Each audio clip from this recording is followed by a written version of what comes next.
আমি তানিয়া। আজ মাটির থালার ওপর পৌরাণিক এক গল্পকে তুলে ধরার চেষ্টা করেছি। তোমরা অনেকেই নাগপঞ্চমী দিনটির কথা জানো। হিন্দু ধর্মে এটি অত্যন্ত পবিত্র দিন হিসেবে মানা হয়। পৌরাণিক কাহিনী অনুযায়ী কালিয়া নামক নাগ যমুনা নদীতে বাস করত, আর সে গ্রামবাসীদের ওপর খুব অত্যাচার করত, ভয় দেখাতো। গ্রামবাসীরা তার ভয়ে ততষ্ট হয়ে থাকতো। একদিন শ্রীকৃষ্ণ তার বন্ধুদের সাথে খেলা করছিলেন।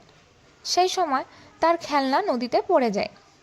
সেটি আনতে শ্রীকৃষ্ণ নদীতে নামলেই কালিয়া হামলা চালায়, কিন্তু কৃষ্ণের সামনে টিকতে না পেরে পরাজয় স্বীকার করে ও প্রাণ ভিক্ষা চায়।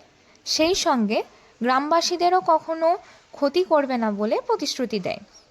সেই থেকে এই দিনটি নাগপঞ্চমী হিসেবে পালিত হয়।